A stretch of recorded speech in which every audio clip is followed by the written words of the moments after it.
धन्यवाद माझ्या देवा प्रभू, आम्ही तुझ्या प्रभूच्या नावाशी आम्ही स्वतःला झुकवतो परमेश्वर, कारण तू महान आहे आणि आम्ही मागे आहोत परमेश्वर.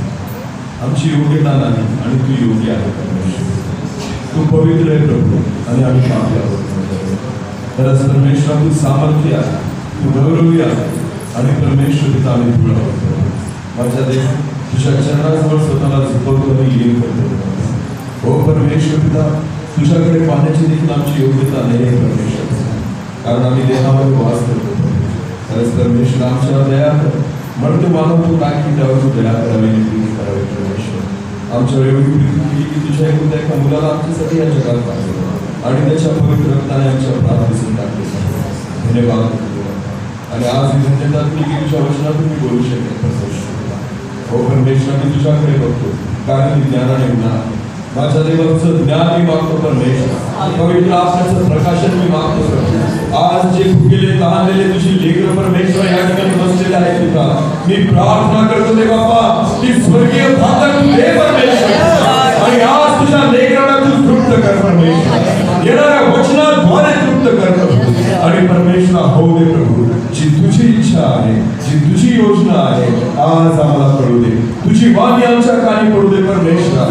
कोणा मनुष्याची बुद्धीने आज आमच्याशी कोणी बोलू नये परमेश्वर, पण तुझ्या आत्म्याने तू आमच्याशी बोलावा. आज आमची हृदय परमेश्वर उघड, प्रत्येक कठीण हृदय तोड येशूच्या नावात आणि तुझ्या आत्म्याची मोकळीकता दे परमेश्वर. आज तू बोल, तुझा दास ऐकत आहे. बोल प्रभू, तुझा दास ऐकत आहे. माझ्या देवा आमचं मन आम्ही तुझ्याकडे लावतो.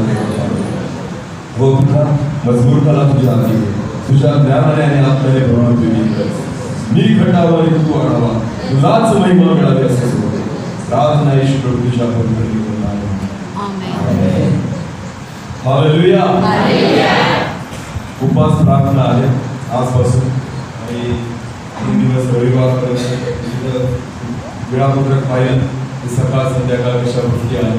प्रभूची स्तुती असो. उपवास प्रार्थना या आपल्या आत्मिक वाढीसाठी चांगल्या आहे, मंडळीच्या आत्मिक उन्नतीसाठी चांगल्या आहे.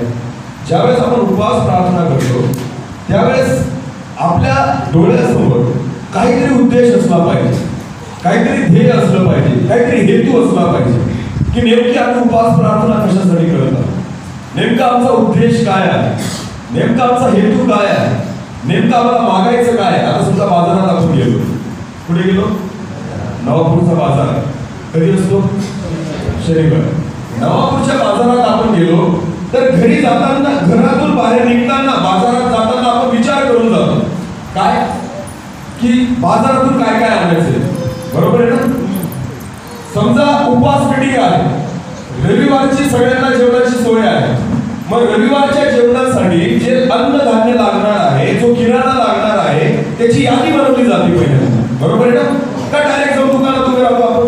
नाही, पहिल्यांदा आपण यादी बनवतो. जे स्वयंपाक करणार आहेत त्यांना विचारतो किती काय काय लागेल, मीठ किती लागेल, तिखट किती लागेल, तेल किती लागेल, तांदूळ किती लागतील, मसाला किती लागेल. बरोबर आहे ना? या सगळ्या गोष्टींची यादी बनवली जाते, त्याचा विचार आपण करतो आणि मग आपण जाऊन दुकानामध्ये उभं राहतो आणि दुकानदाराला म्हणतो आम्हाला एवढ्या एवढ्या गोष्टी दे. बरोबर आहे ना?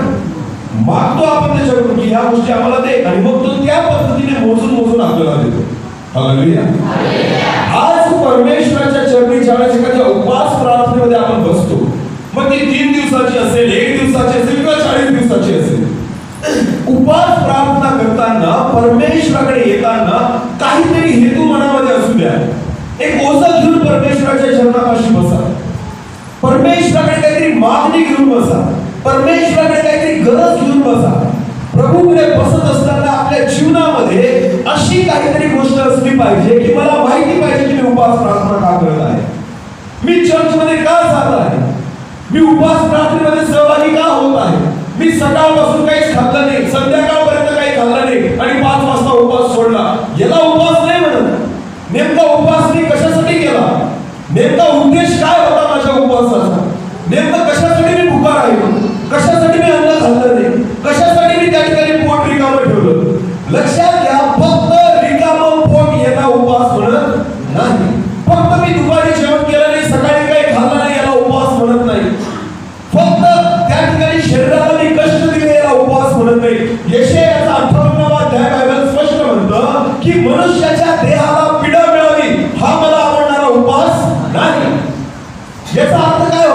की परमेश्वराला अपेक्षा आहे की तुम्ही उपवास कशासाठी करता? अहो, देहाला तुम्ही दंडन द्या, तुम्ही उपवास करा, तुम्ही खाऊ नका, तुम्ही भुकेले राहा, पण ते भुकेले राहत असताना परमेश्वराकडे आरोळी मारा की हे प्रभू आमच्यावर दया कर. हालेलुया. ज्यावेळेस दावीद पापात पडला, ज्यावेळेस दावीदाने व्यभिचार केला, ज्यावेळेस बेथशेबा सोबत त्या ठिकाणी दावीदाने व्यभिचार केला, तिच्या नवऱ्याला दावीदाने मारलं, उरिया स्त्रीला, त्यावेळेस परमेश्वराचा एक संदेष्टा नाथान नावाचा दावीदाकडे आला आणि दावीदाला त्याचं पाप दाखवलं की बघ, तू त्या ठिकाणी एका व्यक्तीच्या बाबतीत पाप केलेला आहे, त्या व्यक्तीला तू मारून टाकलेला आहे आणि त्याच्या बाईला तू तुझ्या घरात घेऊन आलेला आहे. हे पाप नाथान संदेशाने दावीदाला दाखवलं. दावीद एक इस्रायलाचा राजा होता, दावीदाला अधिकार होता, दावीद एक उच्च पदावर त्या ठिकाणी होता, तरी सुद्धा देवाचा एक संदेशला येऊन दावीदाला त्याचा पाप दाखवत होता आणि त्याची चूक दाखवत होता. दावीदाने कबूल केले, दावीदाने ते पाप काय केलं? कबूल केलं. बायबल असं सांगतं, परमेश्वराने दावीदाला शिक्षा केली आणि जे बाळ त्या बेथशेबेच्या पोटी जन्माला आलं ते आजारी पडलं. दावीदाद्वारे जी संतती त्या बाईला झाली बेथशेबेला, ते बाळ जे होतं ते आजारी पडलं, ते मरायला टेकलेलं होतं. त्यावेळेस दावीदाने विना अन्न पाण्याचा उपवास केला. दावीदाने अन्न पाणी सेवन केलं नाही, त्याने पोटात काही एक अन्नाचा घास घेतला नाही, त्याने आंघोळ केली नाही. दावीद त्या ठिकाणी डोक्यावर नाक पासून परमेश्वराच्या चरणापाशी बसला आणि रडायला लागला की हे बाबा, माझ्यावर दया कर, मला क्षमा कर, माझ्या पापांची शिक्षा तू ह्या लेकराला देऊ नको.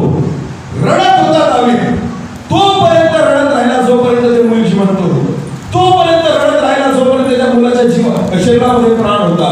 बायबल असं सांगतं, ज्या वेळेस ते मूल मरून गेलं, दावीदाला सांगितलं की मूल मेलेलं आहे. दावीद उठला, आंघोळ केली, डोक्याला तेल लावलं आणि सर्व चाकरांना म्हटलं मला जेवायला वाढ. काय म्हटला? मला जेवायला वाढ. सगळ्या लोकांना आश्चर्य वाटलं, काय झालं?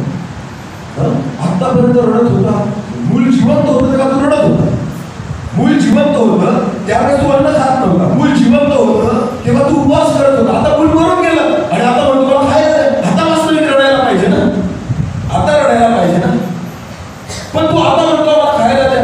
दावीद म्हणतो, जोपर्यंत जिवंत होतं मी परमेश्वराची करुणा पाहली, आता मूल मरून गेलंय, आता मला परत आठवणार.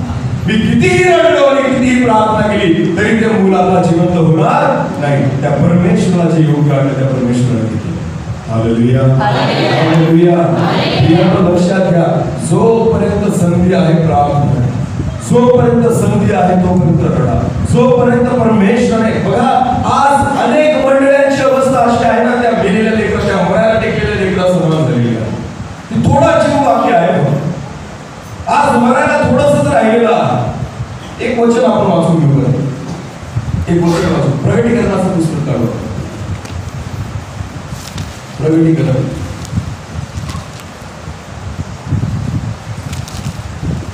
तिसरा अध्याय, प्रगटीकरण याचा तिसरा अध्याय पहिल्या वचनापासून वाचू करा. प्रगटीकरण योहान नावाचा जो परमेश्वराचा प्रवेश विस्ताराचा शिष्य होता त्याला प्रगटीकरण झालं. तो म्हणतो, सार्दिस येथील एका दूताला लिही, मंडळीच्या दूताला लिही, ज्याच्याजवळ देवाचे 7 आत्मे आहेत व 7 तारे आहेत, तो असे म्हणतो, तुझी तुझे मला ठाऊक आहे. सार्दिस मंडळीला त्या ठिकाणी प्रभू देवाचा आत्मा असं म्हणतो, तुझी कृत्य मला ठाऊक आहे, जिवंत आहेस असे तुझ्याविषयी म्हणतात. तू जिवंत आहे असं म्हटलं जातं, पण तू मेलेला आहेस. पण तू कसा आहेस? मेलेला आहेस. पुढं तू जिवंत आहेस असे तुझ्याविषयी म्हणतात, पण तू मेलेला आहेस. जागृत हो, जागृत हो, आणि जे मरणाच्या पंथास लागले आहे ते सावरून धर. देवाचं वचन म्हणतं, जे मरणाच्या पथास लागलेलं आहे ते सावरून धर. म्हणजे काय? आता तू मरायला लागलेला आहे ना, आता तू सावर, तू प्रयत्न कर की ते मरावं नाही, तर तिथून तू उठावं. Hallelujah, hallelujah. उपवास प्रार्थना करताना प्रियानो लक्षात घ्या, या 3 दिवसाच्या उपवास प्रार्थना ज्या आज तुमच्या मंडळीमध्ये केल्या जात आहे प्रियानो, असे अनेक परिवार असतील, असे अनेक विश्वासणारे असतील, कदाचित त्यांची परिस्थिती या सार्वजनिक मंडळी सारखी झालेली आहे साधूस मंडळी सारखी, की मरणाच्या पथास लागलेले आहे. कोणत्या दृष्टिकोनातून? शारीरिक नाही, आत्मिक दृष्टिकोनातून. आत्मिक रीतीने कदाचित मरणाच्या पथास लागलेले आहे आणि तिथून त्यांनी उठावं म्हणून प्रार्थना करा. हालेलुया. ती मरणाची परिस्थिती मंडळीची जी आहे ती बदलून जावी यासाठी प्रार्थना करा. अशी उपवास प्रार्थना करा. रडा परमेश्वर, तोपर्यंत संधी आहे जोपर्यंत मेलेलं नाही. अजून लक्षात, दावीदाने तोपर्यंत रडून आकांत केला जोपर्यंत मूल जिवंत होतं. तोपर्यंत आपल्याला संधी आहे जोपर्यंत जिवंत आहोत. एकदा संपलं त्यानंतर आपल्याला संधी मिळणार नाही. प्रभू हा प्रश्न स्वतःला विचारा. आरशा पुढे उभे राहून की मी जिवंत का परमेश्वराने मला जिवंत ठेवलं? याच्यासाठी प्रभूने आपल्याला जिवंत ठेवलं का आपण आपले काम धंदे करत राहावे? याच्यासाठी प्रभूने आपल्याला जिवंत ठेवलं का आपण खूप पैसा कमवावा? याच्यासाठी प्रभूने आपल्याला जिवंत ठेवलं का आपण जग आणि जगातल्या गोष्टींचा उपभोग घ्यावा? नेमकं देवाने मला सुरक्षित का ठेवलं, जिवंत का ठेवलं, याचा प्रश्न स्वतःला विचारा. लक्षात घ्या, देवाची योजना तुमच्याबद्दल आहे. हालेलुया. परमेश्वर तुमच्यावर प्रेम करतो. परमेश्वराला तुमची काळजी आहे. परमेश्वराने तुमच्यासाठी काहीतरी विशिष्ट योजना केलेली आहे आणि त्या योजनेसाठी परमेश्वराने तुम्हाला आणि मला जिवंत ठेवलेलं आहे. हालेलुया. त्याबद्दल जिवंत देवाला धन्यवाद. त्याबद्दल प्रभूची स्तुती करा. प्रियानो, त्या उपवास प्रार्थनेमध्ये स्वतःची आत्मिक तयारी करा की प्रभू मला परत एकदा तुझ्या सामर्थ्याने कर. हालेलुया. मला परत एकदा तुझ्या आत्म्याने कर. जे आतापर्यंत आहे ना माझ्याकडून राहून गेलेले. तुम्हाला माहिती का, गरुड नावाचा पक्षी, गरुड माहिती का? गरुड नावाचा पक्षी जो आहे तो ज्यावेळेस म्हातारा होतो त्याचं वय होऊन जातं, त्याला खूप उंच उडता येत नाही. असं म्हटलं जातं सगळ्यात उंच उडणारा पक्षी गरुड आहे. सगळ्यात उंच उडतो. कावळा, चिमणी, बगळे वगैरे इतर जे पक्षी आहेत ना ते विशिष्ट अंतरावर उडतात. गरुड जो आहे तो सर्वात उंच उडतो. जेव्हा पाऊस पडायला लागतो सगळे पक्षी लपून जातात, झाडामध्ये घुसून जातात, कोणी घरट्यामध्ये घुसून जातात, कुठे खोट्यामध्ये घुसून जातात, एखाद्या झुडपामध्ये पक्षी घुसून लपून जातात पाऊस पडायला लागला. गरुड उलट करतो. जेव्हा त्याला आकाशामध्ये ढग दिसायला लागतात हा गरुड उडायला लागतो, अजून वर उडायला लागतो. गरुड एवढा उंच उडतो की जे पावसाचे ढग असतात ते खाली राहतात आणि त्या ढगांच्या जवळ वर जाऊन त्या ठिकाणी गरुड उडतो. किती वर उडतो? पावसाचे जे ढग असतात ना त्या ढगांपेक्षा वर जाऊन त्या ठिकाणी गरुड उडायला लागतो. त्याला पाऊस स्पर्श करू शकत एवढी ताकद असते तिच्या पंखाला. एवढा उंच उडणारा पक्षी. जेव्हा हा गरुड म्हातारा होतो त्याला जास्त वर उंच उडता येत नाही. मग तो काय करतो माहिती का? तो एका उंच टेकडीवर, उंच पर्वतावर जातो आणि एका मोठ्या खडकावर जाऊन बसतो. उंच टेकडीवर तिथं कोणीच पोहोचणार नाही अशा उंच पर्वतावर जाऊन एका अशा दगडावर, मोठ्या दगडावर जाऊन गरुड बसतो आणि बसतो आणि त्या ठिकाणी स्वतःची पिसं असतात ना, पिसं माहिती आहेत ना, स्वतःचे पंख, स्वतःचे पिसं चोचीने उपटायला सगळे पिसं उपटून टाकतो. शरीराचे पूर्णपणे त्याच्या शरीराचे पिसं स्वतःच उपटतो. कारण तो म्हातारा झालेला आहे. आता त्याच्या पंखांमध्ये ताकद राहिलेली नाही. म्हणून त्या दगडावर बसून हा गरुड जो आहे स्वतःचे सगळे पिसं, सगळे पंख उपटायला लागतो आणि सगळे पिसं उपटले गेले त्यानंतर तोपर्यंत त्या दगडावर बसतो जोपर्यंत नवीन पिसं उगवत. हालेलुया. जोपर्यंत त्याला नवीन पिसं उगत नाही तो त्याच ठिकाणी बसतो. कारण आता उडू शकत नाही, कारण पूर्ण पिसं उपटली गेलेली आहे. तो वाट बघतो त्या दिवसाची जोपर्यंत नवीन पिसं मला उगत नाही. आणि ज्या दिवशी त्या गरुडाला परत नवीन पिसं उगतात, परत आकाशामध्ये नवीन भाटी. हालेलुया. उपवास प्रार्थना जी आहे ना हा समय आहे की त्या खडकावर बसायचं आणि आपले जुने पिसं काय करायचे? उपटून टाकायचे. आपले जुने स्वभाव उपटून टाकायचे, आपले जुने विचार उपटून टाकायचे, आपल्या जुन्या सवयी उपटून टाकायच्या आणि वाट बघायची प्रभूकडे की प्रभू आज काहीतरी नवीन मला दे. हालेलुया. एका नवीन सामर्थ्याने मला भर, एक नवीन अभिषेक प्रभू तू मला दे, एक नवीन सामर्थ्य तू प्रभू मला दे की जेणेकरून मी परत आकाशामध्ये उंच भरारी घेऊ शकेन. हालेलुया. याला म्हणतात उपवास प्रार्थना. याच्यासाठी प्रभूच्या चरणापाशी बसा. जुन्या गोष्टी काढून टाकायच्या आणि देवाकडून नवीन अभिषेक आणि नवीन सामर्थ्य प्राप्त करायचं. हालेलुया. पहा जुनं ते होऊन गेलं आहे, सर्व काही नवीन झालं आहे. तुम्ही नवीन उत्पत्ती आहात देवाचं वचन. याला म्हणतात उपवास प्रार्थना. की आपल्या जुन्या गोष्टी काढायच्या आणि नवीन गोष्टी प्रभूकडे मागायच्या. प्रियांनो, त्यावेळेस गरुड जो असतो तो वाट बघतो की नवीन पिसं उगायला पाहिजे. हालेलुया. त्याचं लक्ष असतं त्या गोष्टीकडे. त्याला भूक लागत नाही, त्याला तहान लागत नाही, तो कोणत्याच गोष्टीची पर्वा करत नाही. तो फक्त वाट बघतो की कधी मला नवीन पिसं येतील. अनेक दिवस तो तसाच त्या ठिकाणी बसलेला असतो जोपर्यंत त्याला पिसं उगवत. तो कसलीच पर्वा नाही करत.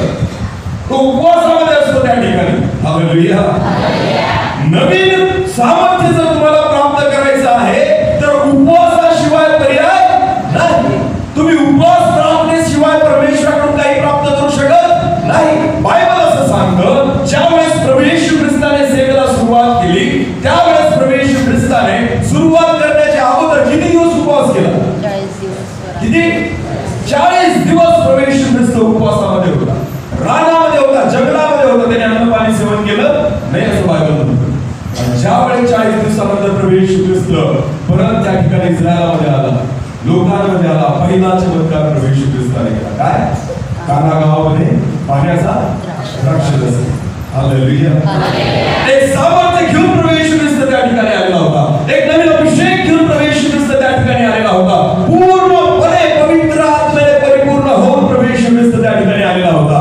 देवाचा पुत्र असताना सुद्धा प्रभू येशू ख्रिस्त 40 दिवसाच्या उपवासामध्ये राहिला. तुम्ही आणि मी तर मनुष्याचे पुत्र आहोत. हालेलुया. आपल्याला किती उपवासाची गरज आहे? तुमचं युद्ध हे हाडामासाशी नाही, तर तुमचं युद्ध हे अंतराळातील दुरात्म्यांसोबत आहे. हालेलुया. तुमचं युद्ध कोणासोबत आहे? अंतराळातील दुरात्म्यांसोबत आहे. आपलं युद्ध सैतानासोबत आहे. सैतान कसा दिसतो? कोण सांगा? सैतान कसा दिसतो सांगा. कोणी पाहिलाय का? मी चित्र पाहिले सैतानाचे. चित्र पाहिले मी, फोटो चित्र काढतात. सैतान कसा असतो? त्याला 2 शिंग असतात. त्याचे डोळे कसे असतात? लाल असतात. बरोबर आहे ना? त्याची जीभ लाल असते. सैतान काळ्या रंगाचा असतो आणि त्याला 2 शिंग असतात. मला माहिती का, सैतान तसा नाही दिसत. सैतान तसा तो सगळ्यात सुंदर आहे. सैतान कसा आहे? सुंदर आहे, दिसायला छान आहे, म्हणून आपण फसतो. आपण सैतानाला कसं शोधतो? तो 2 शिंगावाला आहे ना, तो 11 विग्रह दिसणार आहे. देवाचं वचन म्हणून म्हणतो तुमचं युद्ध हाडामासाशी नाही, अंतराळातील दुरात्म्यांसोबत आहे. आज तुम्ही बघा, जगातल्या सर्वात सुंदर स्त्रिया ज्या आपण पिक्चर मध्ये तुम्ही बघतात ना, पिक्चर मध्ये बघतात, त्या दिसायला कशा असतात? सुंदर असतात. पण मला खरं सांगा, आज त्या कोणासाठी काम करतात? सैतानाने कोणाला निवडलं? ते रूप आहे सैतानाचं, कारण तो स्वतः सुद्धा तसाच परमेश्वराने बनवलेला होता. लुसिफर जो आहे त्याला देवाने निर्माण केलेलं होतं. हालेलुया. एक देवदूत होता, 3 देवदूतांपैकी एक देवदूत तो होता जो आराधक होता आणि म्हणून तो दिसायला फार सुंदर होता. आज जे पाप सैतान मनुष्यासमोर ठेवतो ना, ते सुद्धा दिसायला फार सुंदर असतं. मन ओढलं जातं त्या गोष्टींकडे, मन आकर्षित होतं त्या गोष्टींकडे, मन त्या ठिकाणी त्या गोष्टींमध्ये गुंतून जातं. पाप म्हणजे घाण गोष्ट नाही मनुष्यासाठी. पाप म्हणजे ती गोष्ट आहे ज्याच्यात शरीराला सुख मिळतं, ज्याच्यामध्ये तुमचं शरीर म्हणतं की मला हे पाहिजे, शरीर म्हणतं की मला अजून ह्या गोष्टी पाहिजे, याला पाप म्हटलं जातं. लक्षात. देवाचा आत्मा जो आहे ना, तो शरीराच्या विरोधात काम करतो. हालेलुया. हालेलुया. म्हणून आपण फसतो. मुळात पाप जे आहे ना माणसा, म्हणून ना बायबलमध्ये असं म्हटलेलं आहे की ज्यावेळेस एदेन बागेमध्ये परमेश्वराने आदाम आणि हव्वाला ठेवलं, त्यांना सांगितलं सगळे फळं खा, फक्त ते झाड जे आहे त्याचं फळ खाऊ नका. आणि बायबलमध्ये असं म्हटलंय त्या झाडाचं फळ दिसायला कसं होतं? सुंदर, आणि चवीला अतिशय सुंदर, मधुर होतं, आणि दिसायला पण कसं होतं? सुंदर. हालेलुया. इतर फळांपेक्षा जे फळ जे खाल्ल्याने पाप करणार होता मनुष्य, ते कसं होतं? सुंदर. हालेलुया. बऱ्याचदा पाप मनुष्याच्या जीवनामध्ये मनुष्य का करतो माहिती का? कारण ते कसं असतं? दिसायला सुंदर, अनुभवायला सुंदर. दारू पिणारा काही उगाच दारू पितो? दारू पिणारा उगाच दारू पितो? दारू कशी लागते बरं? किती जणांना माहिती? हसता बरं का, जे गोड असतात त्यांनी प्यायलेली ज्यांनी हसलं ना समजून घ्यायचं त्यांनी दारूचा घोट प्यायला आहे. मी पण प्यायलेलो दारू, बरीच प्यायलेलो. दारू चांगली लागत नाही. कशी लागते? हा बरोबर, कडू कडू कशी लागते? कडवट असते दारूची, बरोबर आहे ना. पण जेव्हा दारू आपण पितो ना त्याच्यानंतर नशा येतो माणसाला. असं वाटतं जर काय हवेतच उडत आहे, बरोबर आहे ना. कसं वाटतं? हवेतच उडत आहे. मग माणसाला शांत वाटतं, माणसाला आनंदात, त्याला जगाचे टेन्शन राहत नाही. पाप आहे ते, म्हणून पाप मनुष्याला मनापासून शरीराला आनंद देतो. पाप असं वाटतं शरीर वा वा वा माझा सगळा त्रास निघून गेला. माणसं म्हणतात ना खूप थकलो होतो म्हणून एक पॅक मारला ना, म्हणजे शरीराला कुठेतरी मनुष्याला त्या ठिकाणी आराम मिळतो. लक्षात घ्या, पाप सुंदरच असतं. पाप तुम्हाला हवं हवंसं वाटतं, पाप तुम्हाला वाटतं तुम्ही अजून करा. म्हणून ना मनुष्य सहज पापामध्ये, म्हणून मनुष्य सहज पापामध्ये पडतो. तुम्हाला माहिती का, जेव्हा आपण मिठाई घ्यायला जातो दुकानामध्ये, मिठाई माहिती का, पेढे वगैरे, सुरुवातीला पांढरे पेढे भेटायचे अनेक वर्षांपूर्वी. आता तर तुम्ही मिठाईच्या दुकानात जा, लाल रंगाचे पेढे, हिरव्या रंगाचे पेढे, चॉकलेटी रंगाचे पेढे, वेगवेगळ्या कलर मध्ये पेढे दिसतात, बरोबर आहे. त्यांना त्या ठिकाणी सोनेरी रंगाचा कागद, त्यानंतर चांदेरी रंगाचा कागद लावलेला असतो, सुंदर रीतीने सजवून त्या ठिकाणी ठेवलेले असतात. कशासाठी? की आपलं मन त्याच्याकडे काय व्हावं, आकर्षित व्हावं आणि आपण ते घ्यावं आणि आपण ते खावं. पेढे सर्व सारखेच आहे, त्याच्यामध्ये एकच पदार्थ वापरला गेलेला आहे, दुधापासूनच बनलेले, पण त्यांची सजावट वेगवेगळी असल्यामुळे आपलं मन त्यांच्याकडे आकर्षित होतं. हालेलुया. आणि आपण ते घेण्याचा प्रयत्न करतो, ते त्याचे विकले जातात. प्रियानो, बऱ्याचदा सैतान जो आहे ना तो पापाला सजवून आपल्या समोर आणतो. काय करतो? पापाला सजवून आपल्या समोर आणतो आणि म्हणून मनुष्य पापामध्ये पडतो. आपल्याला वाटतं करून बघायला काय हरकत, हवीला वाटत खाऊन बघू काय फरक पडतो.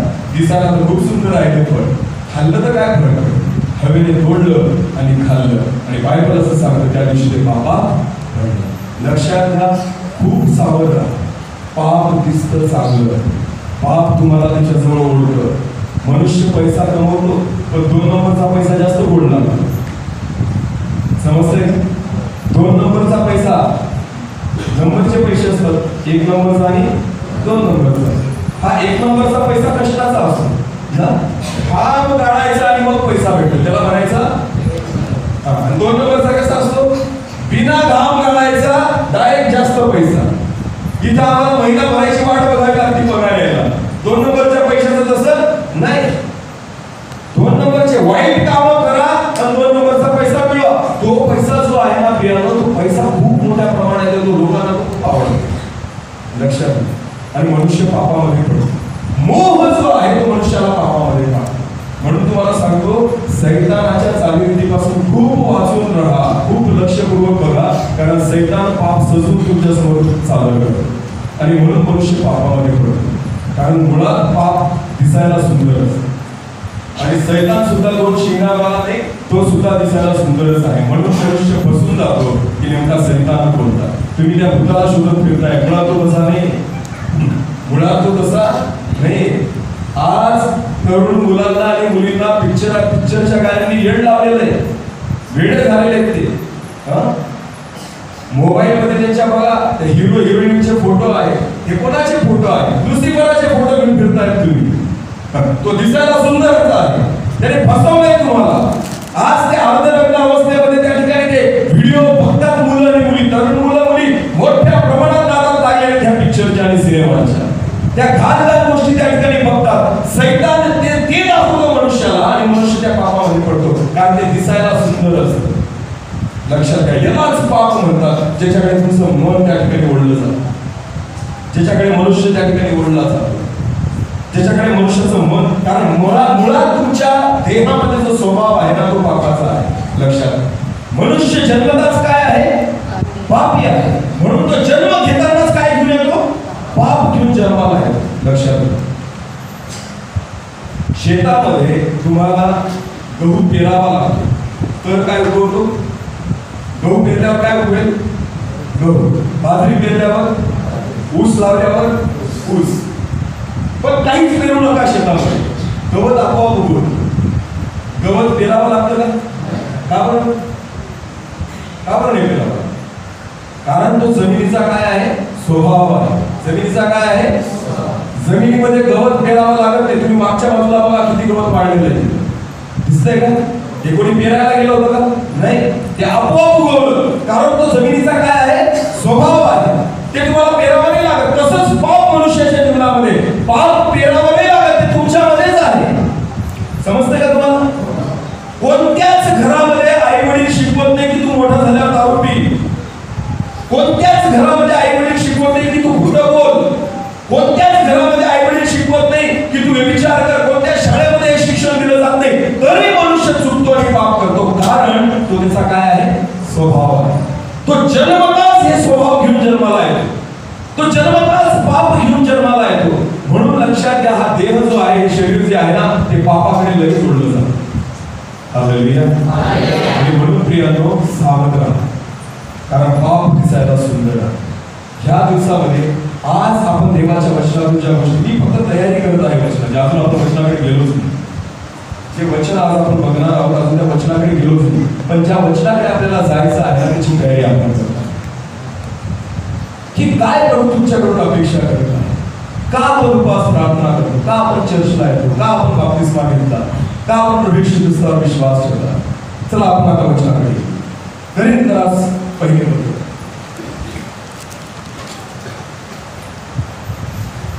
9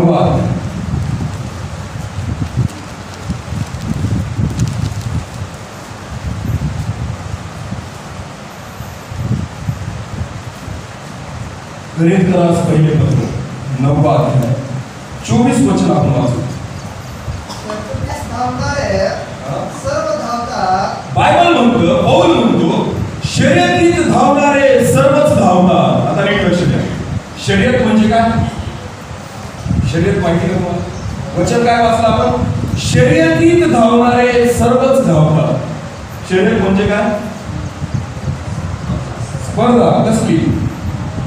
धावण्याची. कसली? रनिंग म्हणतो ना आपल्याला, बरोबर आहे का? धावण्याची स्पर्धा. शर्यतीत धावणारे सर्वच धावतात. बरोबर आहे. शर्यत जी आहे त्याच्यात धावते ना लोक, कबड्डी थोडी खेळतो, बरोबर आहे ना? रनिंगची स्पर्धा असेल, धावण्याची स्पर्धा असेल तर तुम्ही धावालच. तिथं कबड्डी खेळली जाईल का? खो खो खेळला जाईल का? कुस्त्या खेळल्या जातील का? नाही. धावण्याची स्पर्धा आहे तर काय करतील लोक? धावतीलच, बरोबर आहे ना? शर्यतीत धावणारे तर सर्वच धावतात. पुढे वाचा. पण बक्षीस एकालाच मिळते हे तुम्हाला ठाऊक नाही का? हा, पुढे. असे धावा की तुम्हाला ते मिळेल. नीट लक्ष द्या. शर्यतीत धावणारे तर सर्वच धावतात, पण बक्षीस एकालाच मिळते. तुम्ही असे धावा की ते तुम्हाला मिळेल. आता पौल जो आहे तो ख्रिस्ती जीवनाला शर्यत म्हणतात. काय म्हणत आहे? शर्यत, धावण्याची स्पर्धा. धावण्याची स्पर्धा म्हणजे ख्रिस्ती जीवन आहे. तो म्हणतो शर्यतीत धावणारे तर सर्वच धावतात. सगळ्यांना बक्षीस मिळतं का? नाही. एकालाच बक्षीस मिळतं तो त्या ठिकाणी. तुम्ही असे धावा की ते तुम्हाला मिळेल. नेमकं मी शर्यतीत भाग का घेतलेला आहे हे मला माहिती पाहिजे. शर्यतीत धावणारे सर्वच धावतात, बक्षीस एकालाच मिळतं. शर्यतीत धावणारा व्यक्ती बक्षिसासाठी धावतो. कशासाठी धावतो? बक्षीस. बक्षीस म्हणजे काहीतरी भेटेल मला, बरोबर आहे ना? एखादी स्पर्धा जेव्हा आयोजित केली जाते ना, तेव्हा त्याच्यामध्ये पहिले बक्षिसाची घोषणा केली जाते की काय बक्षीस भेटणार आहे. समजा एक शर्यत आहे आणि त्या शर्यतीमध्ये जो एक नंबर येईल त्याला 10 रुपये भेटतील असं सांगितलं. कोण जाईल तिथं? जाईल. किती? एक नंबर आलेला किती पैसे भेटतील? 10 रुपये. चालतं तुम्ही. पण जर तिथं 10,000 सांगितले मग बरेच लोक सहभागी होतील, बरोबर आहे ना? बरेच जण त्याच्यात भाग घेतील, कारण बक्षीस किती झालं? 10,000 रुपये भेटतील मला. फक्त 1 किलोमीटर धावायचे. किती किलोमीटर धावायचे? 1 किलोमीटर. जर 1 किलोमीटर मी धावलो आणि 1 नंबर आला तर मला 10,000 भेटतील. पण जर 10 रुपयाचं बक्षीस असेल तर कोणी धावणार? एवढ्या पैशासाठी कशाला धावायचं? बायबल म्हणतं शर्यतीत धावणारे सर्वच धावतात. आपण सर्वजण शर्यतीमध्ये धावत आहोत. बक्षीस एकालाच मिळतं. तुम्हाला माहिती का? आपण जे सर्व धावत आहोत, बक्षीस काय बक्षीस भेटणार आहे आपल्याला? तुम्हाला मला बक्षीस माहिती आहे? मी येशूवर विश्वास ठेवला मग मला बक्षीस काय भेटेल? काय फायदा झाला मला येशूवर विश्वास? किती जणांना माहिती? सांगा तीन गोष्टी सांगा. काय फायदा आपल्याला येशूवर विश्वास ठेवून? हा बरोबर. काय जीवनाचा मुकुट मिळेल. अजून येशूवरती विश्वास ठेवला, पहिलं बक्षीस काय भेटलं मला? जीवनाचा मुकुट भेटलं. हा पुढं हा स्वर्गाचं राज्य मिळालं. अजून हा आनंद जीवन, सार्वकालिक जीवन हे आपल्याला मिळालं. बक्षीस माहिती पाहिजे की तुम्ही प्रभू येशू ख्रिस्तावर विश्वास ठेवला, मला काय बक्षीस मिळेल. आपण बक्षीस ऐकू. चला प्रगटीकरणाचं पुस्तक का प्रगटीकरण.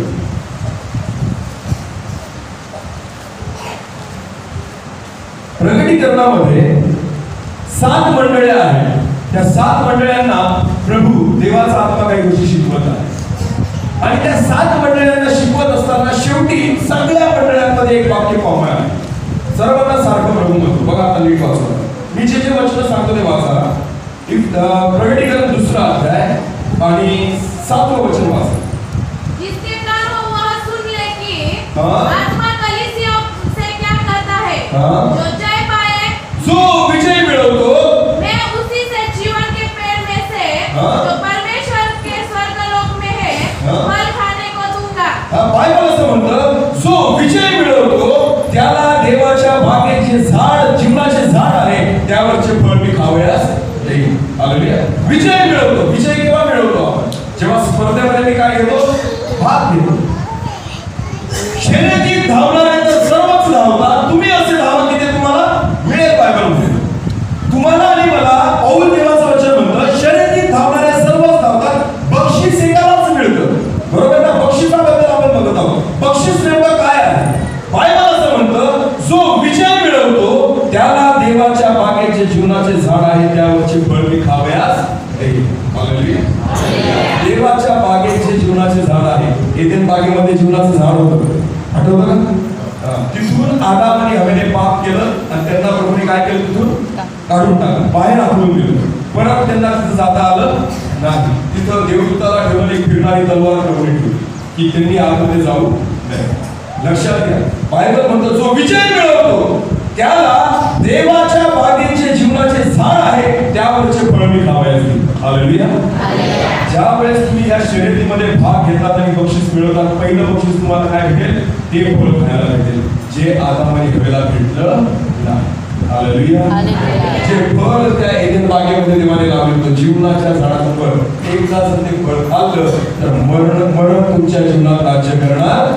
हे आहे पहिलं बक्षीस. हालेलुया. हे आहे पहिलं बक्षीस जे प्रभू तुम्हाला देऊ इच्छितो. दुसरं बक्षीस बघा. दुसरं बक्षीस प्रगटीकरण 2 आणि 11 वचन.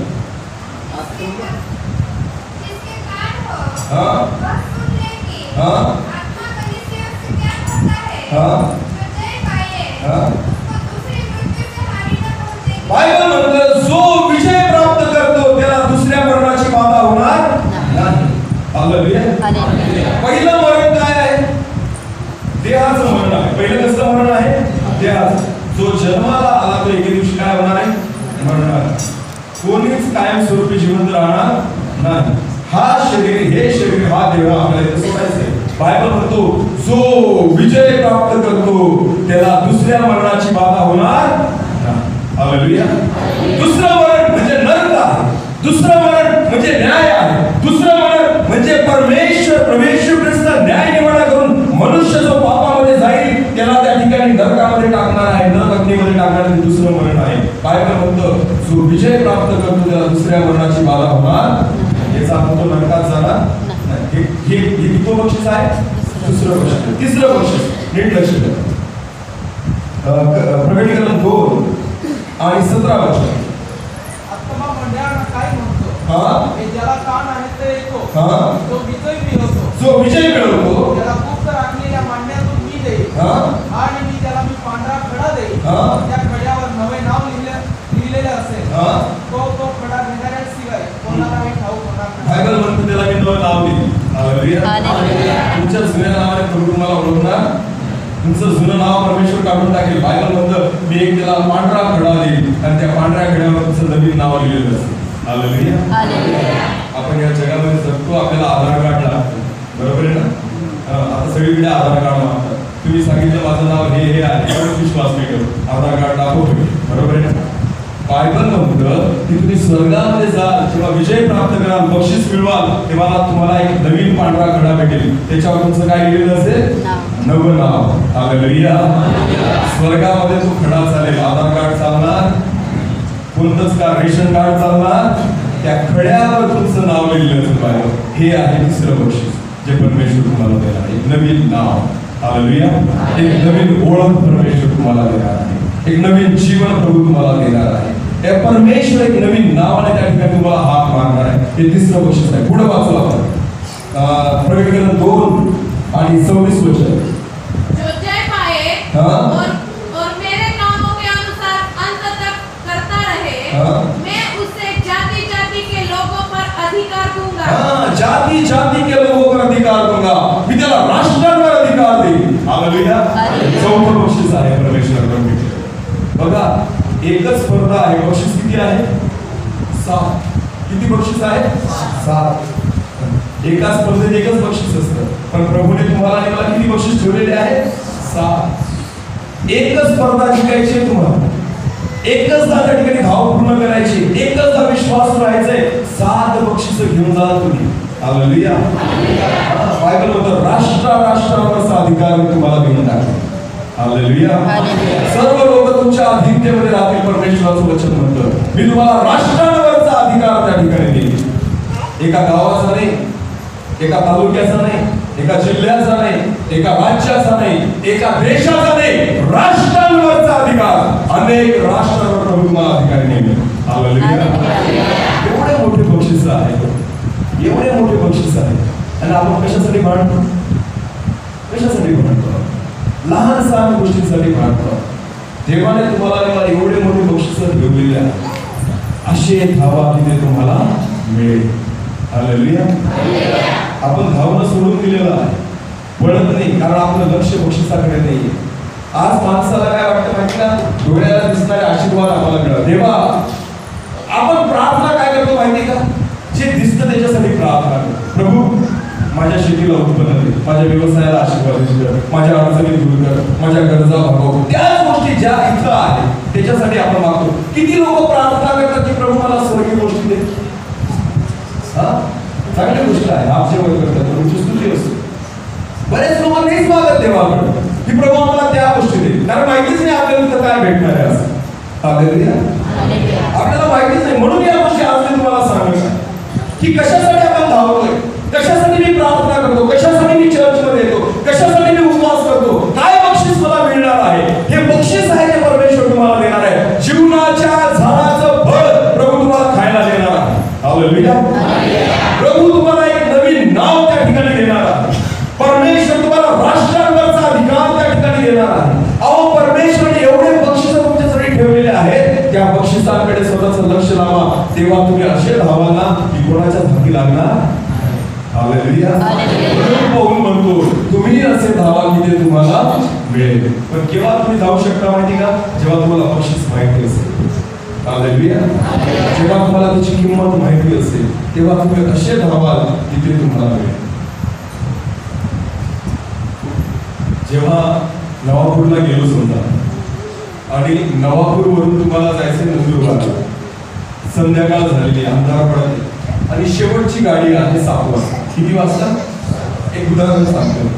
नंदुरबारला जायची शेवटची गाडी किती वाजता आहे? 7 वाजता. आणि तुम्ही 7 वाजता जाऊन पोहोचले बस स्टँडवर नवापूरच्या, आणि तेवढ्यात तुम्ही पाहिलं ती शेवटची बस जी आहे ना, ती बस गेटच्या बाहेर चाललेली आहे. तुम्ही काय करा? काय करा? धावाल. कसे धावाल? जीव तोडून धावाल त्या बसला. कारण तुम्हाला माहिती ही शेवटची बस आहे, मला ही भेटलीच पाहिजे. हालेलुया. हालेलुया. असे धावा. ते जाऊया. जेव्हा आपण किती जण बसमध्ये प्रवास करतो? केलाय का? करता.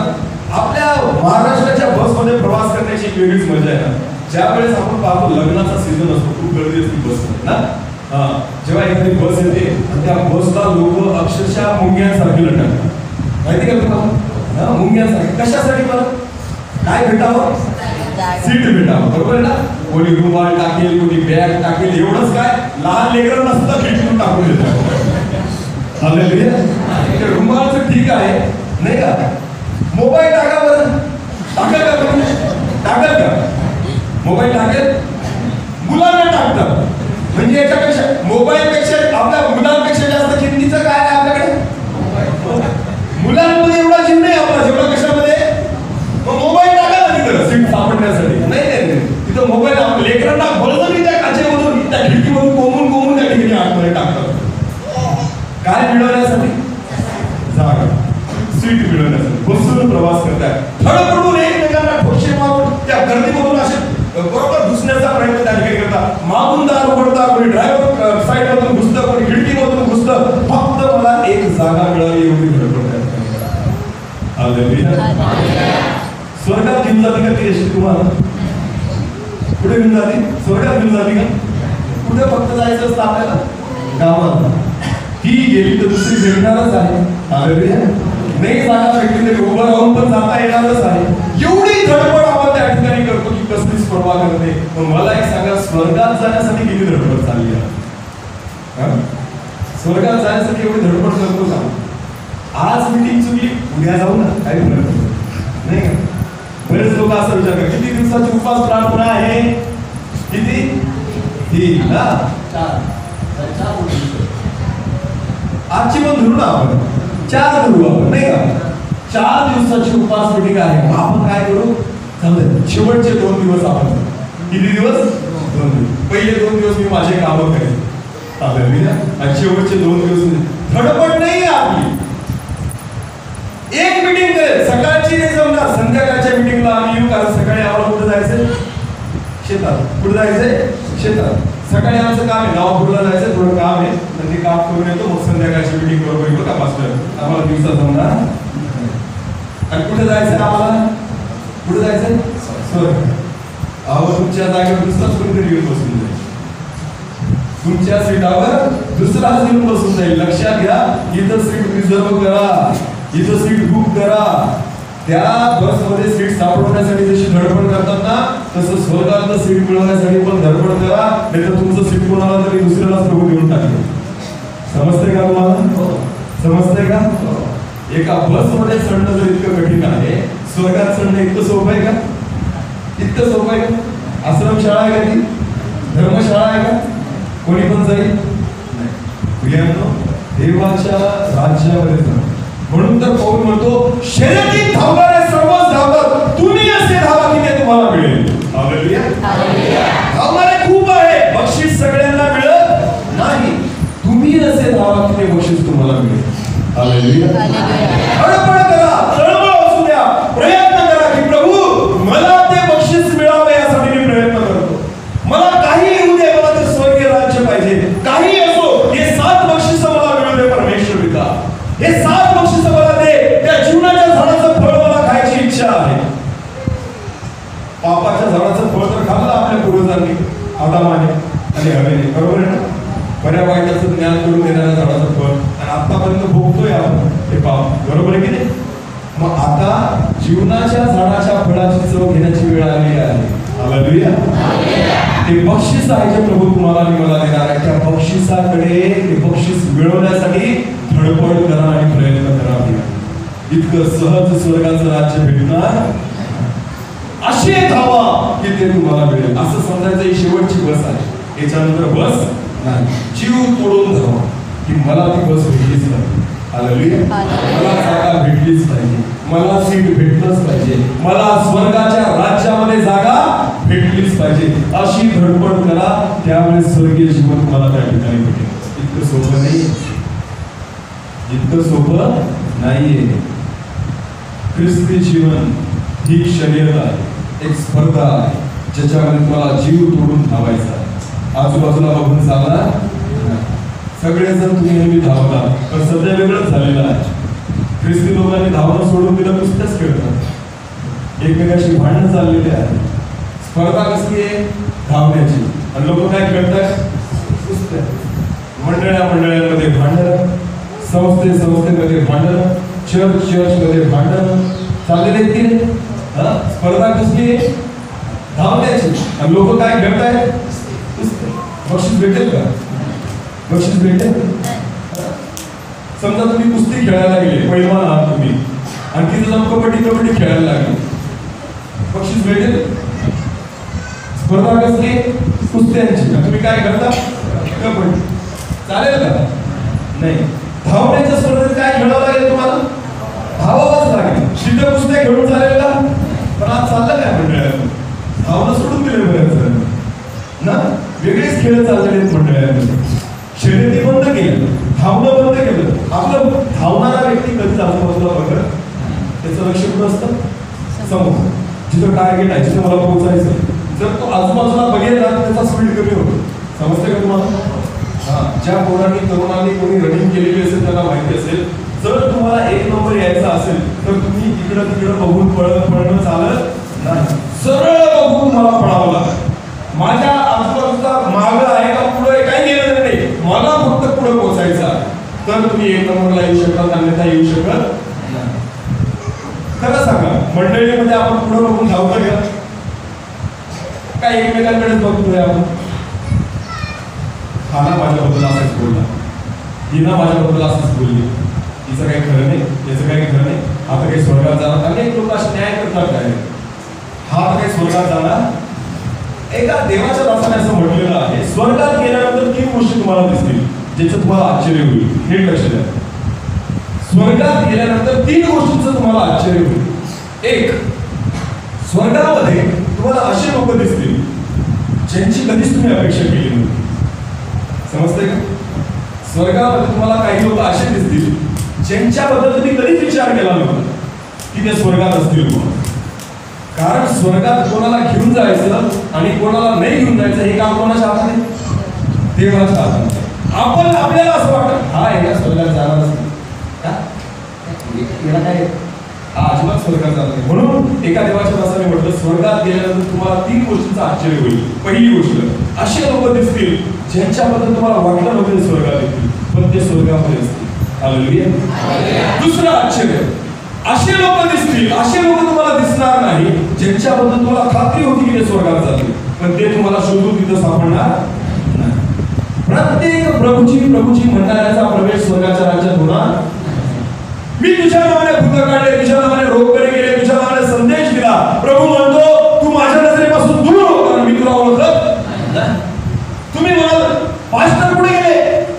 आपले ते देवाचे दास जे अभिषिक्त होते, जे चिन्ह चमत्कार करायचे, मेलेल्यांना उठवायचे, लंगडे चालायला लागायचे, अंधळे बघायला लागायचे, ते देवाचे दास दिसूनच नाही राहिले स्वर्गामध्ये. लक्षात घ्या. दुसरं आश्चर्य असं असेल की तुम्हाला वाटत होतं की हे स्वर्गात असतील पण ते दिसणार. आणि तिसरं आश्चर्य हे नाही की जेव्हा ह्या 2 गोष्टी तुम्ही बघत आहात याचा अर्थ तुम्ही कुठं आहात? स्वर्गामध्ये. या गोष्टी तुम्ही केव्हा बघा? जेव्हा तुम्ही कुठं आहात? स्वर्ग. हे तिसरं आश्चर्य आहे. हालेलुया. म्हणून जे तुम्ही विचार करता तसं होणार नाही. परमेश्वर जे विचार करतो ना त्या पद्धतीने होत आहे. हालेलुया. स्वर्गाचं राज्य प्रियानो आपल्या बुद्धीप्रमाणे आपल्याला भेटणार नाही. आपल्याला वाटतं तितकं सोपं नाही. धावा, असा धावा की ते तुम्हाला मिळेल. पूर्ण शरीराचे प्रयत्न करा, पूर्ण मनापासून त्या ठिकाणी कल्पना निर्माण करा की काही असो मला देवाचं राज्य बदल म्हणून पाहिजे आहे. प्रियानो जेव्हा ती धडपड तुम्ही कराल ना तेव्हा हे बक्षीस तुम्हाला त्या ठिकाणी मिळेल. इतकं सहज नाही स्वर्गाचं राज्य मिळेल. हालेलुया. हालेलुया. तुम्ही असे धावा की ते तुम्हाला मिळेल. प्रियानो आजपासून तसं धावण्याचा प्रयत्न. आपला स्पीड कमी होतो काही, आपण मागे राहून जातो बरं. आपल्याला वाटतं काही फरक पडत नाही, एक मीटिंग चुकवली तर काही फरक पडत नाही, रविवारची एक सभा चुकवली तर काही फरक पडत नाही, 4 दिवसाची उपासना काय 2 दिवस गेलं तर काय फरक पडतो. आम्ही लहान होतो तेव्हा एक गोष्ट होती आम्हाला पुस्तकामध्ये, एक ससा आणि एक कासव होता. काय होता? एक ससा आणि कासव. ऐकली का? दोघांनी शर्यत लावली. कसली? धावण्याची. हालेलुया. ससा फास्ट पळतो का कासव? ससा. कासव कसं चालतं? हळूहळू. बरोबर आहे ना? दोघांनी शर्यत लावली. ससा हसायला लागला कासवाला, आणि येडा झाला का माझ्यासोबत शर्यत लावतो? माझा स्पीड किती आहे, तुझा स्पीड किती आहे? कासव तुला काय करायचं, लाव ना शर्यत. तुला काय करायचं बाकी, कसा पण लावा, तुला लावायची का माझ्यासोबत शर्यत? ससा म्हणतो चल ठीक. तुम्हाला तुला लावतो. दोघांनी शर्यतीला सुरुवात केली. लांब अंतर होतं आणि मग ससा पळायला लागला आणि कासव हळूहळू चालायला लागला. ससा पळायला लागला अगदी फास्ट विचारत कासव हळूहळू येत आहे. ससा पार निघून गेला, दिसत पण नव्हता. मग ससाने माग वळून पाहिलं. काय केलं? पहिली चूक केली. काय केलं? माग वळून पाहिलं. तू पळतोय ना, माग पाहू नको. पण ससाने पहिली चूक केली. काय केलं? माग वळून पाहिलं. त्याला कासव दिसलं नाही. त्याला वाटलं अरे हे खूपच लांब आहे, याला तर अजून खूप वेळ लागेल. ससा म्हटला आता ते खरंच लांब आहे, अजून बराच वेळ लागेल. आपण काय करू आता, एक झोप. काय करू? एक झोप. ते इथे येईपर्यंत तर आपली एक चांगली झोप होऊन जाईल. आणि ससा झोपला. कासव जे होतं, कासव कुठंच थांबलं. नॉन स्टॉप एका स्पीड मध्ये कासव चालत आहे. हालेलुया. कासवाने स्टॉप घेतला. चहा प्यायला थांबलं, पाणी प्यायला थांबलं नाही. कासव थकला नाही. कासव त्याच स्पीड मध्ये चालत राहिलं. कासव त्या सशाजवळ आला आणि पाहून त्याला हसलं. येडं झोपलंय.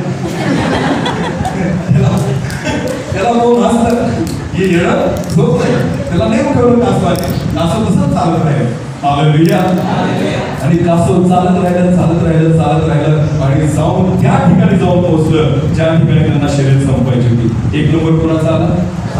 आणि जेव्हा ससा उठला जाग घेऊन तर पाहतो तर कासव जे आहे ते पोचून गेलेले आहे. हालेलुया. हालेलुया. आज अनेक ख्रिस्ती लोक अर्ध्या रस्त्यात झोपून गेलेले, कारण ते स्वतःला काय समजतात? ससा. काय समजतात? ससा. सुरुवात त्यांनी सशासारखीच केली. हे हालेलुया, धन्यवाद धन्यवाद धन्यवाद प्रभू, तुझ्या सामर्थ्याने आतमध्ये भर. सशासारखी सुरुवात आणि रस्त्यातच झोपून गेल्या. आता हात बी नाही वर करत, हालेलुया बी नाही म्हणत, प्रार्थना बी नाही करत, उपवास बी नाही करत आणि मिटिंगला पण नाही येत. 4 दिवसाच्या मिटिंग मध्ये 2च मिटिंग करतील. का माहिती का? ते रस्त्यात झोपून गेलेले. त्यांना असं वाटतं अजून प्रभूला यायला खूप वेळ आहे. कारण प्रभू कोणाच्या स्पीडने येतोय? कासवाच्या. कोणाच्या? कासवाच्या. हे तेव्हा आम्ही तर ते तेव्हापासून ऐकतोय. पेत्र पण म्हणायचा तो येणार आहे, याकोब पण म्हणायचा तो येणार आहे, पौल पण म्हणायचा की येशू येणार आहे. 2000 वर्ष गेले प्रभू अजून काय आला? प्रभू कोणाच्या स्पीडने येतोय? कासवाच्या. म्हणून अनेक सशे झोपून गेलेले. सगळे सशे काय झालेले? झोपून गेलेले की प्रभूला यायला अजून काय आहे? हालेलुया.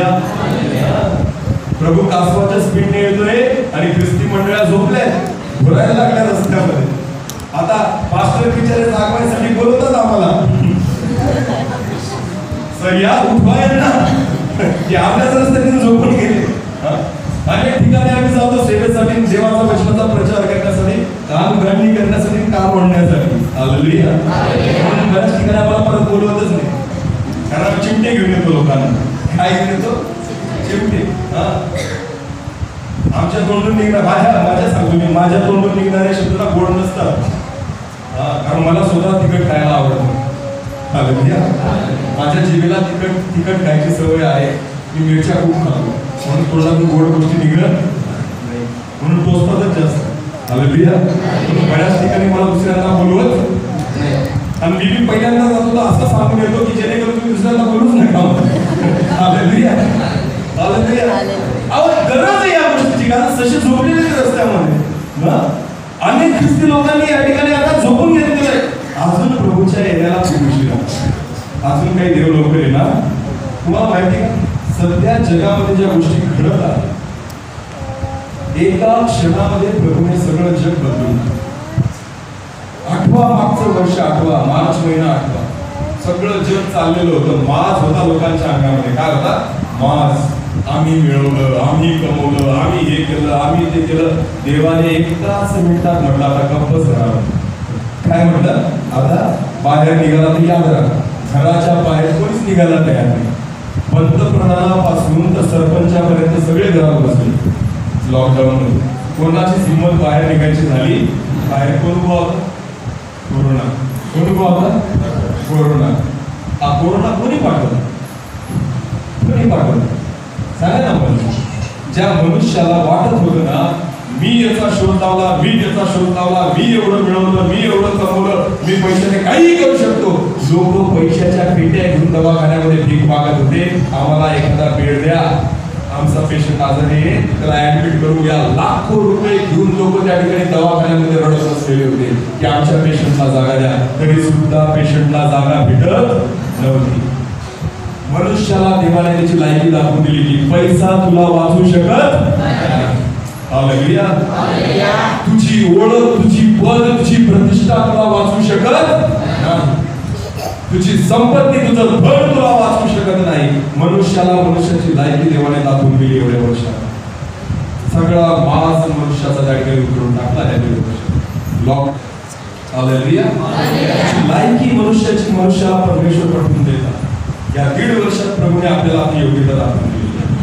जगाला त्याची योग्यता दाखव. प्रभूचं येणं फार जवळ आहे. घडणाऱ्या घटना सांगताय की प्रभूचं येणं जवळ आहे. हालेलुया. जागोजागी मर्या येतील देवाचं वचन म्हणतं. माझ्या येण्यापूर्वी प्रभू ख्रिस्त म्हणतो, मी येण्यापूर्वी जागोजागी काय येतील? मर्या येतील. जेव्हा संपूर्ण जगामध्ये या घटना घडायला लागतील ना, त्यावेळेस समजायचं प्रभू ख्रिस्ताचं येणं जवळ आहे. हालेलुया. महापूर येतील परमेश्वराचं वचन म्हणतं. अहो, जिथं पाऊस पडत, काही ठिकाणी अजिबातच पाऊस पडत नाही, जिथं पडतो ना तिथं डायरेक्ट पाऊस येऊन जातो. औरंगाबाद, मराठवाड्यामध्ये एवढा पाऊस कधीच नसायचा. तिथं आता गावाच्या गाव पाऊस गेली, शेतीच्या शेती वाहून गेली. एवढा पाऊस पडला, आभाळ ढगफुटी झाली अनेक जिल्ह्यांमध्ये या वर्षी. चायनामध्ये त्या ठिकाणी महापूर आला. अनेक देशांमध्ये, अमेरिकेसारख्या देशामध्ये, अनेक देशांमध्ये महापुराने थैमान त्या ठिकाणी. देवाचं वचन होतं महापूर येतील. हे प्रभू येशू ख्रिस्ताचं येणं जवळ आहे म्हणून बोलतात. लक्षात.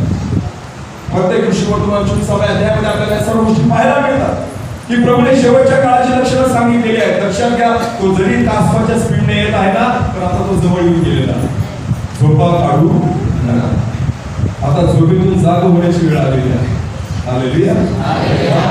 आता जाग होण्याची वेळ आलेली आहे. स्वतःला ससा समजू नका की मी खूप फास्ट आवाज आणि मला भेटूनच जाईल.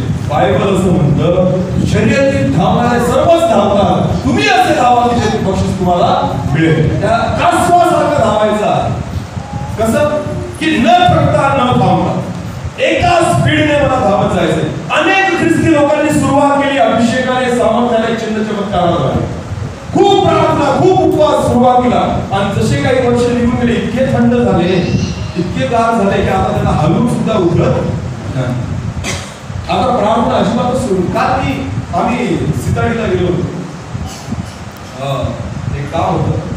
त्या ठिकाणी मी माझी पत्नी बाहेर बसलो होतो आणि एक तरुण मुलगा आमच्याकडे आला आणि तो येऊन म्हणाला, त्याला चांगलं होतं. त्या तरुणाचा उपयोग आम्ही पुण्याकडे सेवेला जात होतो, पुणे जिल्ह्यामध्ये. त्या पुणे जिल्ह्यामध्ये जेव्हा आम्ही नवीन सेवेला सुरुवात केली तेव्हा हा तरुण आमच्यासोबत तिथे यायचा. या तरुणाने एका तरुणाला तो सुवार्ता दिली होती. आणि तो पुण्यातला जो तरुण होता ज्याला याने सुवार्ता दिली होती, तो इतका कठीण होता की त्याने भर दिवसा मर्डर केलेले होते. तो भर दिवसा अपहरण करायचा, म्हणजे बस स्टँडवर जाऊन लोकांना लुटायचा, इतका गुंडा होता. त्याच्या मोटरसायकलला दिवसा सुद्धा ठिकाणी तलवार लावून फिरायचा. एवढी गुंडगिरी होती त्याच्यामध्ये. अनेकदा जेलमध्ये जाऊन आलेला होता. अनेकदा 3rd डिग्री त्याला दिलेली होती. सण आले का त्याला उचलून लगेच जेलमध्ये टाकून द्यायची, अशी परिस्थिती होती त्याची. त्याचं नाव आहे बिट्टू घोडे म्हणून नाव आहे त्या. तो एकदम कट्टर होता आणि एकदम राक्षसासारखा होता. पण ज्यावेळेस हा मुलगा, सिंदाडीचा मुलगा ज्यावेळेस तिथे गेला आमच्यासोबत, याला नीट बोलता पण येत नाही, एकदम साधा भोळा पोरगा आहे. पण यांनी प्रभूची सुवार्ता त्याला सांगितली. असंच शेतामध्ये त्याची गाठ झाली, भेट झाली आणि त्याच्याशी गप्पा करता करता एक त्याला प्रभूची सुवार्ता सांगितली. त्याच्या जीवनामध्ये अनेक समस्या होत्या. त्याने सांगितलं, विश्वास ठेव, देव तुला अनुभव दिला. त्या बिट्टूने सांगितलं, जर अनुभव नाही दिला तर पहिले तुलाच धरलं. काय सांगितलं? सर तू म्हणतोय तसं नाही झालं तर पहिले मी तुलाच धरलं. चालेल, काय ठरलं. प्रियानं त्याला देवाने अनुभव दिला आणि तो आत्मा देवाच्या राज्यात. आज तो तरुण मुलगा, त्याचा संपूर्ण परिवार प्रभूमध्ये आहे. प्रभूमध्ये अनेक पटीने वाढून गेलेले त्या ठिकाणी. तर हा तरुण ज्याच्याद्वारे ती सुवार्ता त्याला सांगितली गेली होती, काल मला भेटला, तो म्हणायचा की सर आता मी प्रार्थना करतो ना, देवाच्या आत्म्याचा स्पर्श मला अनुभवायलाच भेटतो. पहिलेसारखं राहिलंच नाही. पहिलेसारखं तसं होतच नाही. माझ्या प्रार्थना पण नाही होत. प्रार्थना करायला लागलो का झोप लागते, वचन वाचायला लागलो का झोप लागते, असं का होतं? बघा प्रिय, ज्यांनी सुरुवात इतकी अद्भुत केलेली होती, तिचा उपयोग प्रभूने त्या पुण्यापर्यंत केला. आणि आज त्याची परिस्थिती अशी होती की तो म्हणतो की माझ्या साधी प्रार्थना नाही 15 मिनिटं माझ्याने बायबल वाचलं नाही जात झोप लागायला. त्यावेळेस आम्ही त्याला काही गोष्टी सांगितल्या आणि त्याला बऱ्या वाटल्या. त्याला म्हटलं परत ते दिवस आठवतो आणि तिथून सुरुवात परमेश्वर तुला परत नवीन सामर्थ्य आहे. हालेलुया. जर म्हटलं प्रयत्न कर त्या गोष्टीसाठी, माग देवाकडे, रड परमेश्वराकडे, कारण तू त्या गोष्टी स्वतःहून कमवलेल्या आहे. आता परत रडून परमेश्वराकडे माग, कष्ट कर. मी म्हणत नाही की 2 दिवसाच्या उपवास प्रार्थना तुला त्या गोष्टी भेटतील, तुला अशा अनेक उपवास प्रार्थना कराव्या लागतील, पण नक्कीच परमेश्वर तुला परत त्या गोष्टी देईल. अशी परिस्थिती अनेक विश्वास करायची झाली. जेव्हा नवीन विश्वासामध्ये आले ना, खूप उपवास प्रार्थना केली. एक पण मीटिंग चुकवायचे नाही, एक पण प्रार्थना चुकवायचे नाही. देवाच्या भांडारामध्ये पण जेवढं पाहिजे तेवढं दान द्यायचे. आणि आता तसे वर्ष निघत गेले, निघत गेले, अर्ध्या रस्त्यात जाऊन झोपून गेलो. आता आपण म्हणतो येशूच्या यायला काय आहे, उशीर अजून वेळ लागेल, आणि बरेच तसे झोपून गेलेले रस्त्यात. लक्षात घ्या, जो येणार आहे ते येणार, त्याचं येणं फार जवळ. आता झोपेतून उठायची वेळ आलेली आहे. हालेलुया. शर्यत पूर्ण करायची वेळ आलेली आहे, धावायची वेळ आलेली आहे. बायबल असं म्हणतं, शर्यतीत धावणारे तर सर्वच धावतात, तुम्ही असे धावा ते बक्षीस तुम्हाला मिळेल. आता उठा प्रियानो, आणि परत एकदा धावण्याची वेळ आली. परत एकदा प्रार्थना, परत एकदा आराधना, परत एकदा परमेश्वराचं वचन, परत एकदा देवाची उपस्थिती, परत एकदा उपवास प्रार्थना करून परमेश्वराच्या राज्यामध्ये वाढण्याची वेळ आलेली आहे. प्रियानो, परत एकदा नव्याने सुरुवात करा. परमेश्वर तुमच्या जीवनात महिमानित करू. हालेलुया. सारखं धावण्याची हौस करू नका. तुम्ही नुसतं कासवासारखे जरी धावले ना तरी चालेल. हालेलुया. फक्त बिना थांबायचं, अजिबात थांबायचं नाही. कुठंच विसावा घ्यायचा. ज्या विश्वासाने सुरुवात केली ना, कमी व्हायला नको, वाढला तर चालेल. समजतंय का? विश्वास वाढला तर चालेल, पण कमी व्हायला नको. आज अनेक लोकांचं उलट झालेलं आहे. विश्वास वाढायला पाहिजे होता, तो आता कमी होत चाललेला आहे. स्पीड वाढायला पाहिजे होता, तो कमी होत चाललेला आहे. प्रियांनो, असे धावा की ते तुम्हाला मिळेल. आपला स्पीड वाढवण्याचा प्रयत्न, तो टिकून ठेवण्याचा प्रयत्न, त्या विश्वासामध्ये टिकून राहण्याचा प्रयत्न करा. परिस्थिती कशीही असू द्या, संकट येतील, समस्या येतील, परीक्षा येतील, अडचणी येतील, पण या सर्व अडचणीमध्ये, परीक्षांमध्ये आपला विश्वास कसा टिकून ठेवा. हालेलुया. आपली नजर सरळ असू द्या. हालेलुया. इकडे तिकडे बघू नका. एक शेवटची गोष्ट सांगेल आणि मग आपण एक ब्रेक घेऊ. एक तरुण मुलगा होता आणि तो चर्चमध्ये यायचा आणि त्याला ना नेहमी असं कुरकुर करायचं की हा माझ्याबद्दल बोलतो, ती माझ्याबद्दल बोलती, असं कुरकुर राहायचं. मग एके दिवशी ना तो एका रविवारी पास्टरकडे आला आणि पास्टरला म्हटला, पास्टर आज माझा शेवटचा रविवार आहे, याच्या पुढे मी चर्चला येणार नाही. पास्टर म्हटले, का बरं रे, काय झालं? काही नाही म्हणे, आपल्या मंडळीत मी बघतो म्हणे, कोणी माझ्याकडे वाकडं बघतं, कोणी कसं बघतं, कोणी काय बोलतं, माझ्या विरोधात कोणी काय बोलतं, माझ्या पाठीमागे कोणी काहीतरी बोलतं, असंच चालतं म्हणे आपल्या चर्चमध्ये, कोणीच लोक चांगले नाही, आणि म्हणून माझी इच्छा नाही म्हणे आता चर्चमध्ये यायची. मग पास्टर त्याला म्हटले, ठीक आहे, आजच्या रविवारी तू चर्चमध्ये आला, मीटिंग कर आणि शेवटी मला जाताना भेटून जा, मग तुला पटत नाही का? पास्टरला म्हटलं, ठीक आहे. मीटिंग झाली, वचन झालं, मग तो आला शेवटी पास्टरला भेटून. तो म्हटला, पास्टर मी आता जातो, पुढच्या रविवारी काय मी येणार नाही. मग पास्टरने त्याला म्हटलं, आता तू जातोय ना, तर एक काम कर म्हणे जाण्याच्या अगोदर. मग तू म्हणे, काय म्हणे? मी एक शेवटचं काम सांगितलं, तू करशील का? तू म्हणे, हो पास्टर, तुम्ही सांगा. मग पास्टरने एक ग्लास दिला. काय दिला? ग्लास दिला पाण्याचा, आणि तो पूर्ण पाण्याचा ग्लास त्याला भरून दिला. आणि पास्टरने सांगितलं, आता हा ग्लास घे म्हणे आणि चर्चला 2 राऊंड मार. किती राऊंड मार? पण एक अट आहे म्हणे, पाणी ग्लासातलं खाली एक थेंब पण पडायला नको. एक थेंब पण पाणी खाली जमिनीवर पडायला नको. किती फेऱ्या मारायच्या चर्चला? 2 फेऱ्या मारायच्या. सगळे लोक बाहेर उभे होते, कोणी चर्चमध्ये होते, गर्दी होतीच तिथं. लोक एकमेकांना सलाम करत होते. पास्टरने याच्या हातात ग्लास दिला, पहिले बाहेर निघाला, तो ग्लास अगदी हळूच घेऊन आणि मग तो चर्चला राऊंड मारायला लागला. असा फिरून गोल राऊंड मारत आला. एक पण थेंब पाणी सांडलं नाही, कारण त्याचं लक्ष कुठं होतं? असं बघून एकदम हळूवार चालत होता, एक थेंब पण पाणी पडायला. असा पहिला राऊंड मारला, एक पण थेंब पाणी नाही पडलं. पास्टर गमत बघत परत दुसऱ्यांदा गेला, तसंच त्याचं लक्ष एकदम एक चित्ताने थेंब पण पाणी पडलं. पास्टरकडे आला आणि पास्टरना म्हटलं, पास्टर तुम्ही सांगितल्याप्रमाणे मी केलं, 2 राऊंड मारले, एक पण थेंब खाली सांडला. मग पास्टर म्हणे कसं काय म्हणे एक पण थेंब खाली पाणी सांडलं नाही. तर तो म्हणे कारण माझं पूर्ण लक्ष कशाकडे होतं, ग्लासाकडे होतं, पूर्ण लक्ष त्या पाण्याकडे होतं. मग पास्टरने त्याला सांगितलं, जेव्हा तू चर्च मध्ये येतो ना, तुझं लक्ष फक्त देवाकडे असतं. हालेलुया. तुझं लक्ष कोणाकडे असते, फक्त देवाकडे असतं. जेव्हा तू आजूबाजूला बघशील ना म्हणे, त्यावेळेस तुझ्या ग्लासातलं पाणी सांडलं असतं, पण तुझं लक्ष कुठं होतं, ग्लासाकडे. तसंच जेव्हा तू चर्च मध्ये येतो ना, तुझं लक्ष फक्त देवाच्या वचनाकडे आणि परमेश्वराकडे असते, तू बाकीच्या गोष्टीकडे लक्षच देणार नाही. हालेलुया. काय बोलतो, कोण काय बघतो, याच्याकडे तुझं लक्ष जाणार नाही. तुझं लक्ष फक्त परमेश्वराकडे असतं. अनेक ख्रिस्ती लोक अडखळतात या गोष्टी की ही माझ्याबद्दल असं बोलली, तो माझ्याबद्दल तसं बोलला, हा व्यक्ती माझ्याबद्दल. काही करत नाही. तुम्ही कोणासाठी चर्च मध्ये कोणासाठी येतात, देवासाठी. हालेलुया. तुम्ही आणि मी पास्टरसाठी किंवा एखाद्या सेवकासाठी, एखाद्या वडील मनुष्यासाठी नाही येत. कोणासाठी येतो आपण चर्च मध्ये, देवासाठी आपण येतो. हालेलुया. आपलं लक्ष कोणाकडे असलं पाहिजे, कोणाकडे असलं पाहिजे, देवाकडे. आपण इकडं तिकडं लक्ष देतो ना, आपल्या ग्लासातलं पाणी सांडायला लागतं लक्षात. हालेलुया. म्हणून आपण आशीर्वादित होत नाही. तुम्ही ज्या कारणासाठी चर्च मध्ये येतात ना, त्या गोष्टीकडे लक्ष लावा, तुम्ही आशीर्वादित व्हा. हालेलुया.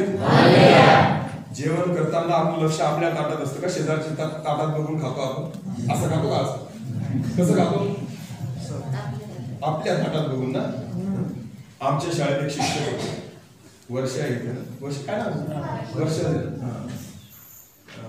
जुनी विद्यार्थिनी येते आमची. आमच्या शाळेतले एक शिक्षक होते, त्यांचं नाव नाही घेतलं की ओळखते त्यांना. ते मांजरीलाच राहायचे आणि माझं पण नवीनच लग्न झालेलं होतं.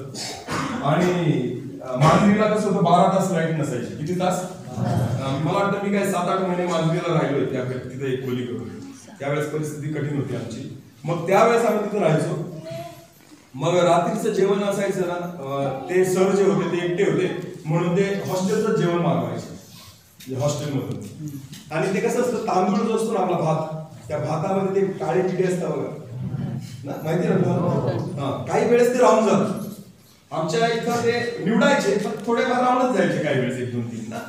मग तो सर जो होता, तो शिक्षक, त्याला मटण बिटन नाही चालत काही. मग तो काय करायचा, मी त्याच्याकडे संध्याकाळी जायचो ना, मग तो जेवायला तिथून डबा आला का, मग तो बसायचा अंधारामध्ये बरं का, आणि दिवा असं दूर ठेवून द्यायचा. दिवा काय करायचा, दूर ठेवून द्यायचा. त्याला म्हणायचं, सर दिवा घेऊन जेवा ना उजेडाला. तो म्हणे नाही नाही सर, तसंच बरं नाही. म्हणजे का बरं, त्या अंधारामध्ये किडे नाही दिसत. अंधारामध्ये काय नाही दिसत, खाऊन घ्यायचं म्हणे.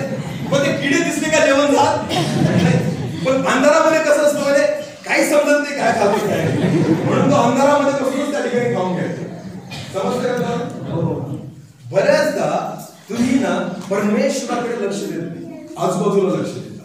हा असा बोलला, ती तसं बोलली, हिने असं केलं, तिने तसं केलं. लक्षात घ्या, तुम्ही चर्च मध्ये फक्त प्रभूसाठी येतात. हालेलुया. तुम्ही धावत आहात, तुमचं लक्ष फक्त पुढे असतं. इकडं तिकडं बघू तुमचा स्पीड कमी होईल, तुमचा आशीर्वाद कमी होईल, तुम्ही तुमचा आशीर्वाद कमी घ्या. काही गरज नाही बाकीचा काय, माझा शेजारचा काय वागतो याच्याशी तुम्हाला काही घेणं देणं. शेजारचा पाप करतो का पुण्य करतो, वाईट करतो का चांगलं करतो, याच्याशी कारण हिशोब तुमचा घेतला जाणार. हिशोब मला द्यायचा, बरोबर ना. आपण आपलं बघायचं, आपण शेजारच्याचं बघायचं नाही, आपण आपल्या आजूबाजूच्यांचं बघायचं नाही, माझं वैयक्तिक मी बघायचं. तेव्हा तुम्ही आशीर्वाद अशी धावा तिथे तुम्हाला मिळेल. ते बक्षीस डोळ्यासमोर ठेवा आणि प्रभूसाठी धावत. याला म्हणतात शरीर, याला म्हणतात धाव. ते आपलं लक्ष फक्त एकाच गोष्टीकडे असतं पाहिजे.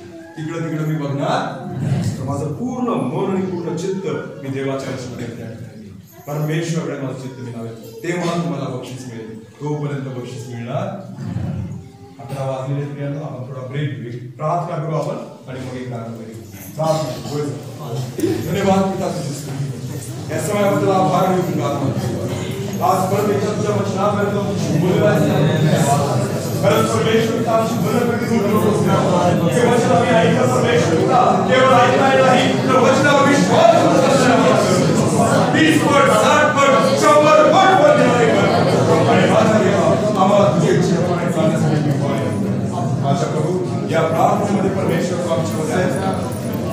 प्रार्थना करतो की बाप्पा हे तू पुढील सहभागिता देखील आशीर्वाद दे. पण तुझ्या पवित्र आत्म्याच्या नियंत्रणात सर्व आहे. तू गौरवला जात सर्व मान महिमा सन्मान तुझा प्रार्थना येशू